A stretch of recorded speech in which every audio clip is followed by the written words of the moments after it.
Well, high global demand for energy is bolstering revenue for many of Canada's oil and gas companies. One player feeling these tailwinds is Precision Drilling. Canada's largest drilling rig contractor swung to a profit in its latest quarter thanks to a 69% surge in revenue. For more on the quarter, let's bring in Kevin Neveu, President and CEO of Precision Drilling. Thanks so much for joining us today, Kevin. Hi, Jacqueline. How are you? I'm well, thank you. I wonder, so for the quarter, Precision saw net earnings of $2.26 per share, positive for the first time since 2019. What were some of the big catalysts here, Kevin?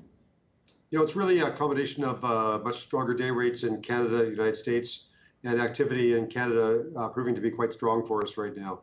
So those two combined, along with tight cost control in the organization, is really helping drive both top-line revenue and then bottom-line earnings. Okay, now drilling activity in North America increased by 27% year over year. How much of that is because you're seeing more demand, or it was just planned sort of growth? Well, it's really pull from the oil and gas companies to kind of fulfill their budgets and their plans for their drilling. So we generally supply, we're a service company that supplies our services into their demand. But so what we're seeing happening right now is with these pretty firm commodity prices, our customers are able to operate within their cash flow, they can return capital to shareholders, and they can still maintain a budget to sustain their production levels. So in the US, we're seeing drilling kind of designed to sustain production. In Canada, we're seeing a little bit of modest growth on the gas side and a bit of modest growth on the oil side. So a little bit of additional drilling going on for heavy oil and a little bit of additional drilling going on for gas, kind of in anticipation of eventual LNG exports. What sort of demand are you expecting for drilling rigs into the new year? It's a little hard to say. It's going to stay at least this level, but we think it'll be a little bit stronger. Certainly indications in Canada are right now that we could be likely in the range of 10 to 15% busier next winter than we were in the winter of 2022. And it would seem to stand that they'll carry on through the year, providing commodity prices stay supportive. In the US, it's a little more opaque yet, a bit early in the budgeting process. But again, from our activity levels, we expect we'll see our activity move up probably more than 10% into 2023.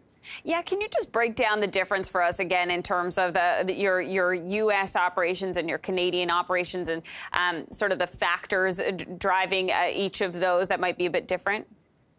Yeah, it's interesting. It's actually surprisingly similar right now. Capital discipline is important in both markets.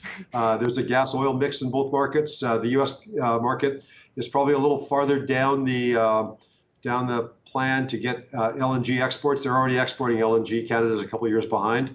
The Permian's a very strong oil play in the U.S. right now. And for us, heavy oil is a very strong oil play in Canada. So some similarities.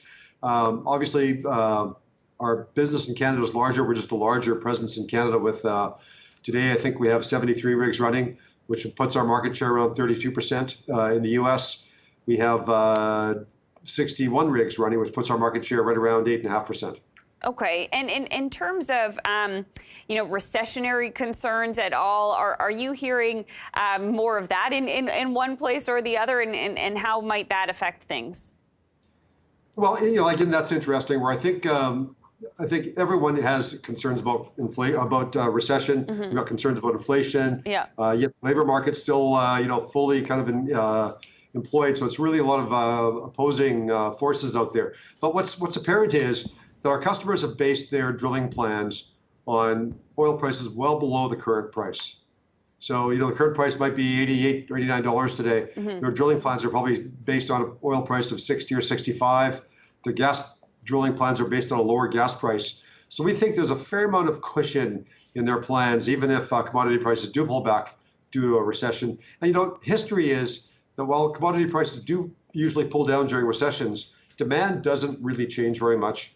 And then when the recession ends, demand actually surges back to above the pre-recession level. So it tends to be an ephemeral problem. It doesn't really persist. So we're watching carefully. We don't want to be surprised by anything, but we think it's going to remain strong. Okay. Last time we talked, we were talking about returning cash to shareholders. You were talking about that in the form of share buybacks, about 10 to 20%. Is that the same sort of plan that you have going forward, or are you considering a dividend at any time soon, Kevin? Again, great question. So yes, we have been returning capital to shareholders this year through the form of share buybacks. We've actually kind of hit our target and should be in that 10 to 20% range with what we've done so far. But we still have more room to go. We can go a little higher if we choose to between now and the end of the year. We do want to make sure that we hit our debt reduction target of $75 million this year. That's important. We have a longer-term debt reduction target of $400 million over the next 3.5 years.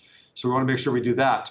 But we think that once we get our leverage levels down to, right now they're sitting still a little over 3. We want to get down below 2 and below 1.5. When we get debt levels down below 1.5 times leverage, then a reoccurring return of capital to shareholders through a dividend or something like that becomes much more easier to plan for. Because if we put it in place, we certainly wouldn't want to remove the dividend should the cycle turn soft for a little while. Okay. When do you see that sort of timeline lining up, Kevin?